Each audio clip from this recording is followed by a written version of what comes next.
सभी को जय मसीह की। मैं विश्वास करता हूँ कि आप सभी लोग अपने अपनी जगह में सही सुरक्षित है। आज मैं ऐसा एक विषय को आपके सामने रखना चाहता हूँ और हो सकता है वो विषय के द्वारा आपके जीवन में एक सकारात्मक सोच दे सकता है। और आज की जो विषय है, आपका विश्वास जीवित है या मरे है। और इस विषय को कुछ समय के लिए मैं चर्चा करना चाहता हूँ और इस वीडियो में बने रहिए। और ये वीडियो की अंतिम में आपको ये पता चलेगा आखिर आपका विश्वास जीवित है या मरा हुआ है। बाइबल में ऐसे बहुत सारी सी बातें को बताता है कि विश्वास के बारे में। बाइबल में ऐसे बहुत सारे से विषय को बताता है जस्टिस के बारे में।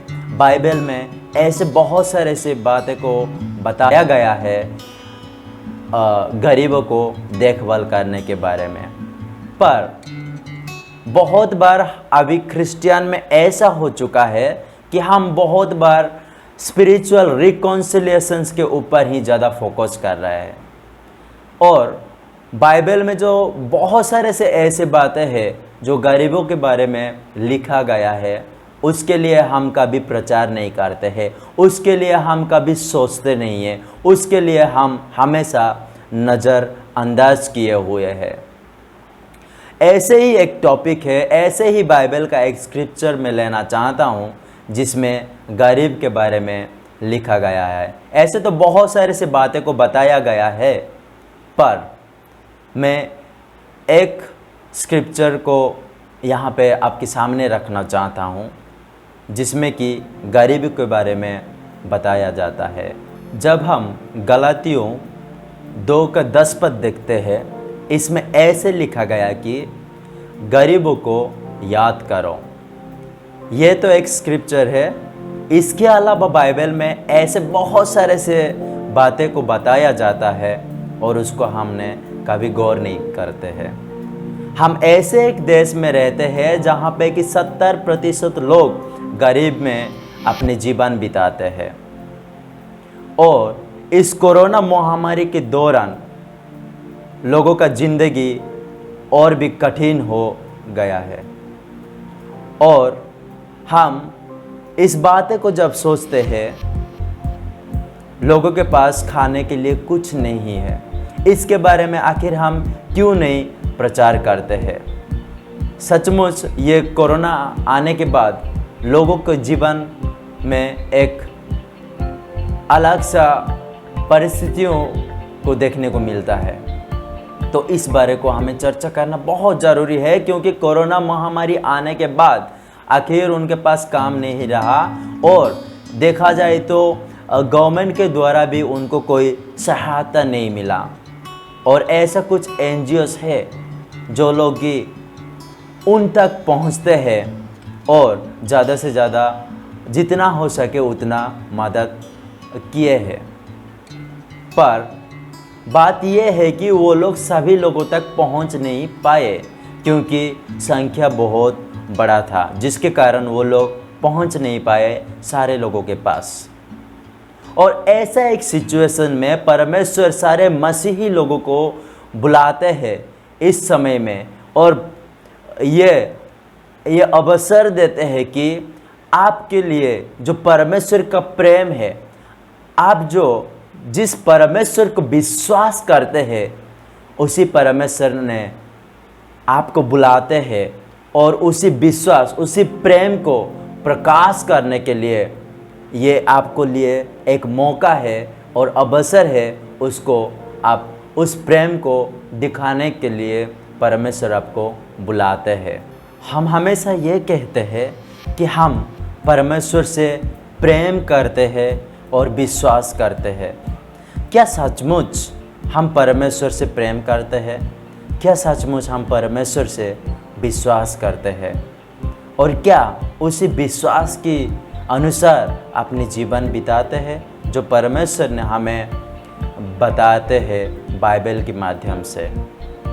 आखिर हमारा जीवन और हमारे विश्वास जीवित है या मरा हुआ है, आइए हम देखते हैं। जब बाइबल में देखते हैं आखिर हम किस तरह परमेश्वर से प्रेम करते हैं और किस तरह परमेश्वर से विश्वास करते हैं, इसके बारे में हमें साफ पता चलेगा।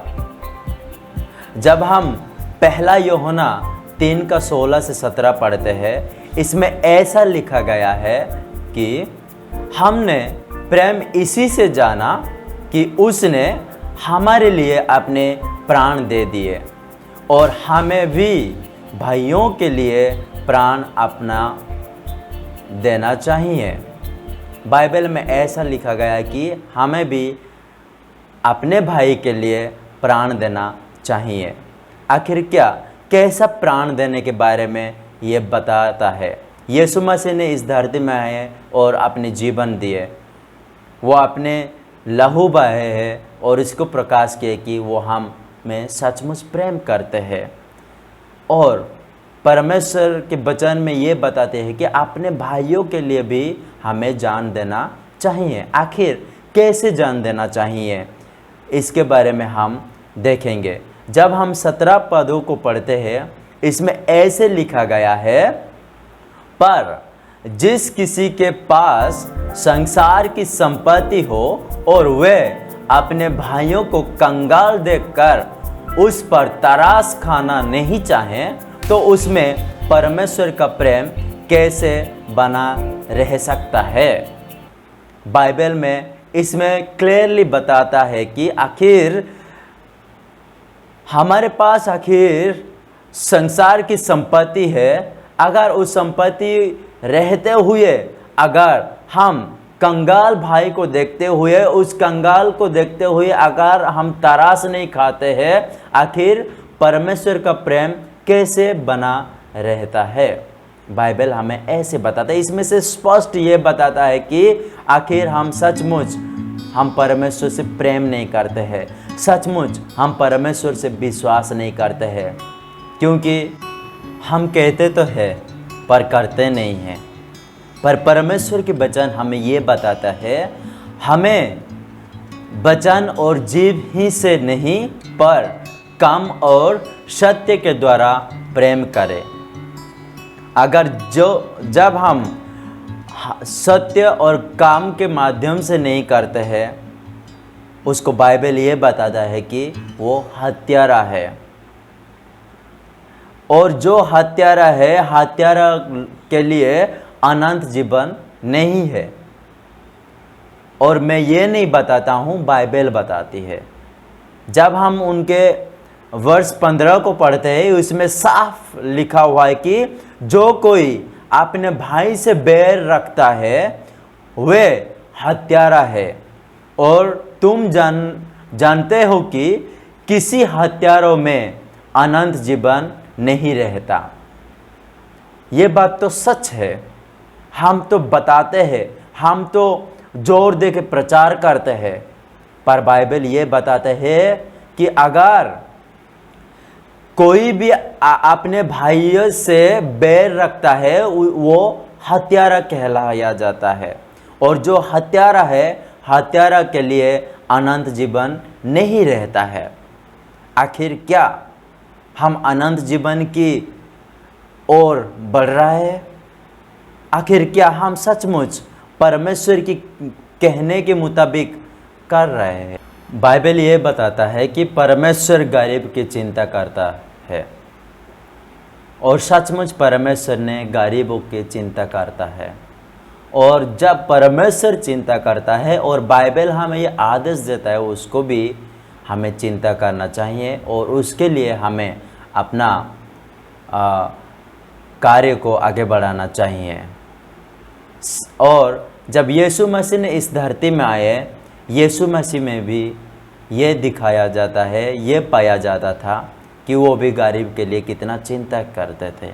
वो सिर्फ प्रचार ही नहीं करते थे, वो सिर्फ टीचिंग ही नहीं करते थे, उसके साथ साथ टीचिंग प्रचार के साथ साथ उन्होंने गरीबों की ज़रूरतों को पूरा करते थे। और बाइबल हमें ये स्पष्ट तरीक़ा से बताता है। जब पहले कलीसिया के बारे में देखते हैं, ये वास्तविक वो लोग प्रेम को समझते थे। जो परमेश्वर का प्रेम है, वो लोग सचमुच वो प्रेम को समझते थे और क्या करते थे, वो लोग अपने अपने वो प्रेम को विश्वास में बदलने के लिए और वो विश्वास को दिखाने के लिए वो लोग उनको व्यवहार में लाए और उसे जीवित करते थे। वो लोग जीवित करें, और वही होता है विश्वास, कि उसको एक्शन के माध्यम से दिखाना, जिसके द्वारा कि वो विश्वास में बने रहे और वो विश्वास के साथ साथ उसको कार्य के माध्यम में दिखाकर वो विश्वास को जीवित रखा जाए है। और वही तो एक इतिहास है, वही तो एक गवाही है कि हमारा जो प्रेम परमेश्वर से हम करते हैं और हमारे कार्य के द्वारा उस प्रेम प्रकाशित होगा। जब हम इतिहास 2 का 44 और 45 पढ़ते हैं, उसमें ऐसे बताता है, और सब विश्वास करने वाले इकट्ठा रहते थे और उनकी सब वस्तुएं साझे थी।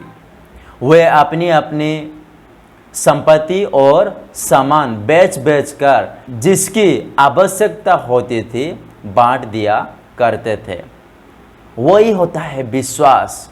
वो लोग ऐसे लालच नहीं थे अपने सामान के ऊपर।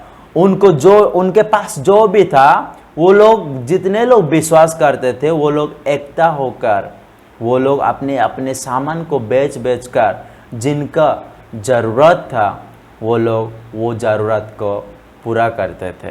पहले कलीसिया के बारे में जब हम देखते हैं, वो लोग कभी भी नेगलेक्ट नहीं करते थे गॉस्पेल प्रचार करने के लिए। वो लोग आगे बढ़ते थे। वो लोग प्रचार करने के साथ साथ वो लोग ये भी करते थे कि गरीबों को वो लोग देखभाल करते थे। और ऐसा एक कल्चर वो लोग बनाए थे जिसमें कि चर्च में वो विश्वास बना रहा। जो प्रेम, जो सच्चा प्रेम करते थे परमेश्वर को, वो प्रेम एक चर्च में, एक कल्चर में बना रहता था, जिसके कारण जिन लोगों को ज़रूरतमंद होता था वो लोग उनको देते थे। उसी के साथ साथ वो लोग एक सुसमाचार को भी प्रचार करते थे। तो हमें भी ऐसा ही होना चाहिए। वो लोग अपने जो विश्वास को मरने के लिए नहीं दिए और उसको एक्शन के माध्यम से वो लोग किए, और उसके माध्यम से वो लोग ये बताते कि वो लोग कितने परमेश्वर उनसे प्रेम करता है, और परमेश्वर को प्रेम को वो लोग उस कार्य के माध्यम से वो लोग प्रकाश करते थे। आखिर इस बातें को जब हम सोचते हैं, यह हमारे लिए एक बहुत ही बड़ा एग्जाम्पल होगा कि हमें भी आप आज की चर्च होते के नाते हमें कैसा प्रेम करना चाहिए। सचमुच हमें प्रेम करना चाहिए, क्योंकि प्रेम बहुत ही इम्पोर्टेंट है, और प्रेम सिर्फ बातों से नहीं पर करके वो प्रेम को प्रकाश करना है। आप लोग ये सोच रहे होंगे कि आपके पास आखिर पैसा है कि नहीं, और इस काम को मैं कर पाऊंगा कि नहीं। उस सारे बातें को आप जब सोचते हैं, आप कभी भी आगे बढ़ नहीं पाएंगे। आप कभी भी आपके विश्वास को प्रकाश कर नहीं पाएंगे। आखिर क्यों? क्योंकि हमारे पास वो विश्वास मरा हुआ है। उस विश्वास को हमें फिर से जीवित करना है। क्योंकि जब आप लोगों को ये पता है, जब वो 5 रोटी और 2 मछली के द्वारा कितने लोग आशीषित हुए, कितने लोग अपने अपने पेट पूरा करके खाए थे। और वो कैसे हुआ? सिर्फ वो बच्चा का इनिशिएटिव के लिए। वो बच्चे के पास सिर्फ 5 रोटी और 2 मछली थी, पर जब वो बच्चा ने विश्वास के साथ दिया और 5000 लोगों ने वो खाना को खाए, और उसके माध्यम से खाने के बाद वो लोगों के पास फिर भी खाने के लिए बच चुका था।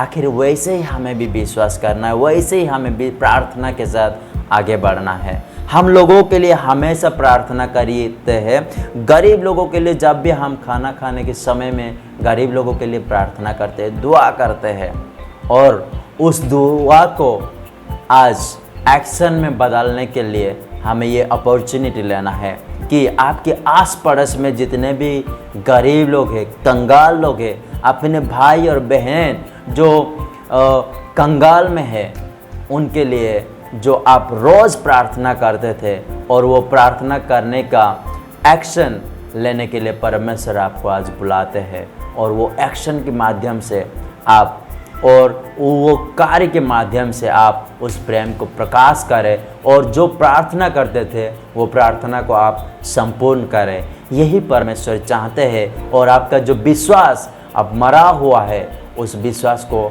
फिर से आप जीवित करिए, और ऐसा एक कल्चर बनाए अपने चर्च में कि एक चर्च एक जीवित चर्च बनना चाहिए। आपकी जहाँ कहीं भी चर्च है, वो एक चर्च एक विश्वास में जीवित रहना बहुत ज़रूरी है। तब होगा जब आप लोग सारे अपने जो प्रार्थना, जो प्रचार करते हैं, उसको एक्शन में बदल दीजिए, और वो परमेश्वर यही चाहते हैं। और आइए हम उसी के साथ, परमेश्वर के साथ बने रहे, और परमेश्वर को दुआ जैसे करते हैं वैसे ही हम अपने कार्य के माध्यम से उसको हम पूरा करें। और परमेश्वर हमें ये अवसर देता है और ये मौका देता है, इसको हम ज़रूर पूरा करना है, और परमेश्वर की प्रेम को हमें प्रकाश करना है।